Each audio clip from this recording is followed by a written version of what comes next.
Halo, apa kabar? Saatnya Anda menyimak berita Jawa Tengah. Bersama saya, Agi Kurnia Sandi. Sejumlah berita pilihan akan kami sajikan untuk Anda dan berikut 3 berita utama hari ini.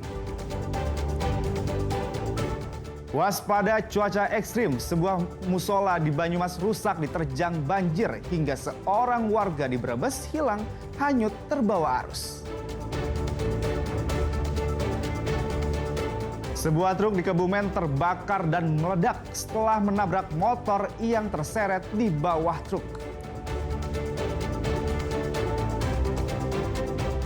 Upah minimum kota tahun 2026 di Kota Semarang belum ditetapkan.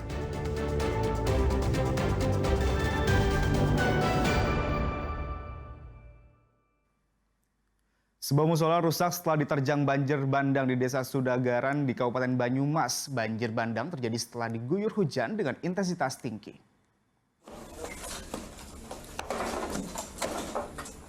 Atap dan dinding bangunan musola Baitul Maqdis di Desa Sudagaran, Kabupaten Banyumas rusak usai diterjang banjir bandang Sabtu petang lalu. Selain itu, tanah bagian bawah di musola yang berdiri di pinggir sungai Kaligawe ini tergerus air sungai yang deras hingga mengakibatkan bangunan ambruk.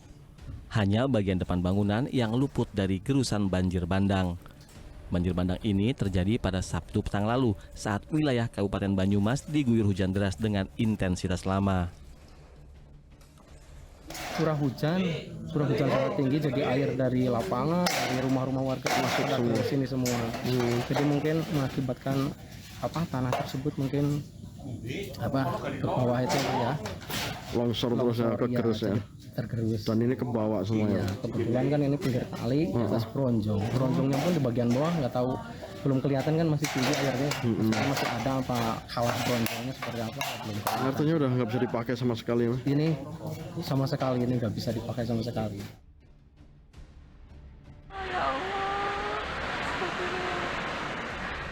Sementara Sabtu sore, wilayah selatan Kabupaten Brebes diguyur hujan deras. Akibatnya 2 sungai di Kecamatan Bumi Ayu meluap dan merendam ratusan rumah warga. Tak hanya rumah warga, seorang dilaporkan hilang hanyut terbawa arus.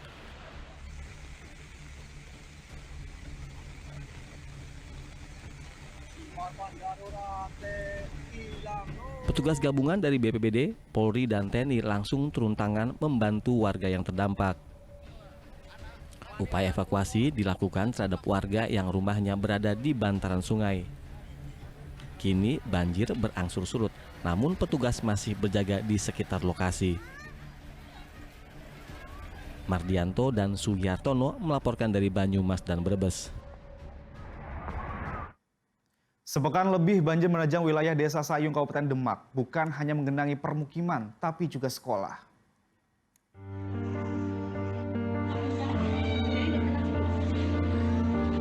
Bak berbelanja di Pasar Apung, salah satu pedagang terpaksa menjajakan barang dagangannya menggunakan gabus di tengah banjir. Antar jemput anak sekolah pun harus menggunakan rakit seadanya. Aktivitas seperti ini sudah berlangsung selama lebih dari sepekan sejak banjir melanda wilayah Demak. Sudah 700 rumah terendam banjir termasuk bangunan sekolah yang tak bisa digunakan sehingga memaksa siswa belajar di sebuah balai desa. Sekolahnya 50 cm di kelas, di dalam kelas. Ini 1 tahun 2 kali ini. Harapannya apa? Harapannya ada pihak pemerintah yang untuk normalisasi sungai. Ya, nanti airnya kan bisa langsung turun ke bawah. Sejumlah bantuan berupa sembako, alat tulis, dan susu diberikan untuk siswa serta warga terdampak banjir.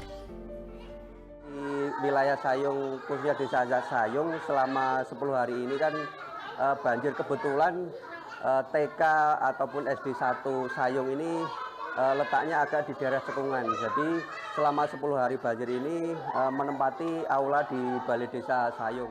Sejumlah upaya untuk mengatasi genangan air juga sudah dilakukan. Petugas dari Balai Besar Wilayah Sungai atau BBWS bersama Dinas Pekerjaan Umum telah mengerahkan pompa air untuk menyedot air ke sungai terdekat. Ali Mustafirin melaporkan dari Kabupaten Demak.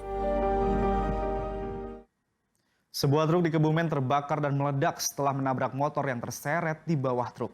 Beruntung pengendara motor dan pengemudi truk bisa menyelamatkan diri. Truk terbakar, bro. Asap hitam membumbung tinggi dari api yang muncul dari bagian bawah truk yang syarat muatan. Api yang membakar truk akhirnya menimbulkan ledakan. Truk terbakar setelah menabrak sepeda motor yang sempat terseret hingga truk berhenti dan menimbulkan ledakan. Kecelakaan ini terjadi pada Jumat siang di Jalan Purworejo, Kebumen, Kelurahan Wonosari, Kecamatan Kabupaten Kebumen. Ada motor mau nyalip, terus dia jatuh duluan, orangnya lepas dari motor, motornya lari ke ban saya. Nah, langsung kebakar itu, mobil kan keseret, motornya keseret, nah, terus ngeluarin api. Beruntung pengendara sepeda motor yang berboncengan terpisah dari motor yang dikendarainya sehingga selamat dari maut. Kendaraan roda 2 hendak mendahului atau menyalip kendaraan roda 4 sumbu 3 truk Hino ini. Akan tetapi dari lawan arah karena padatnya arus lalu lintas dan tidak mampu untuk menyalip sehingga pengemudi mengerem dan terjatuh untuk kendaraan roda 2-nya masuk ke dalam kolong unit roda 4 sumbu 3 tersebut dan kemudian untuk pengendara terlempar ke kanan. Dalam hal ini kondisi korban khususnya roda 2 dapat kita selamatkan dan melakukan rawat jalan di Rumah Sakit PKU Kabupaten Kebumen. Tak ada korban jiwa dalam kecelakaan ini, namun pengendara sepeda motor mengalami luka-luka. Wahyu Diono melaporkan dari Kebumen. Sebuah rumah di Grobogan ludes terbakar. Diduga api berasal dari korsleting listrik dari dalam kamar. Rumah dari kayu jati ini dengan cepat habis terbakar. Rumah milik Kus Prianto, warga desa Temurejo, Karangrayung, Grobogan terbakar pada Kamis malam. Warga bergotong royong untuk memadamkan api yang baru bisa padam 2 jam setelah 1 unit pemadam kebakaran tiba di lokasi kejadian. Api diduga berasal dari konsleting listrik. Seorang lansia di Kebumen ditemukan tewas akibat tenggelam dan arus deras sungai. Korban diduga terpeleset di tanggul saat mencari rumput untuk pakan ternaknya.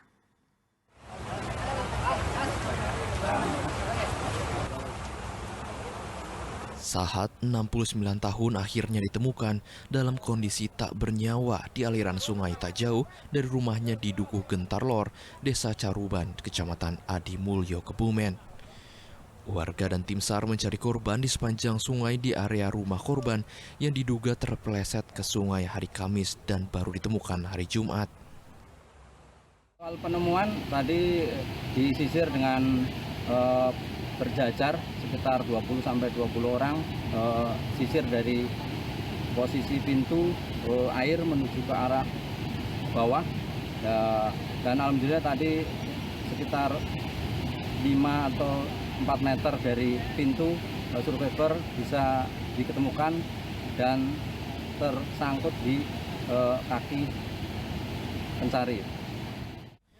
Diduga korban terpeleset saat mencari rumput di sepanjang tanggul sungai untuk kebutuhan pakan ternaknya. Korban diduga tak bisa berenang dan terseret arus deras. Wahyu Diono melaporkan dari Kebumen.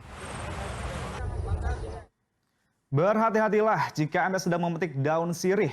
2 warga di Desa Guli diserang tawon jenis Vespa. Meski sempat mendapat perawatan medis, keduanya berhasil selamat dari serangga yang dikenal sangat berbahaya ini. Oh, berarti sini ya? Dari tanaman daun sirih inilah mula 2 warga Desa Guli, Kecamatan Nogosari, Kabupaten Boyolali tersengat tawon Vespa. Salah satunya Ibu Siami. Kejadian bermula saat Ibu Siami diminta oleh tetangganya untuk memetik daun sirih di samping rumahnya untuk keperluan obat. Namun dirinya tak menyangka saat memetik beberapa helai daun, seketika puluhan tawon Vespa keluar dan langsung menyerang Siami. Siami pun mengalami sengatan pada tangan dan kening. Karena mau mengambil suruh buat obat buat tetangga.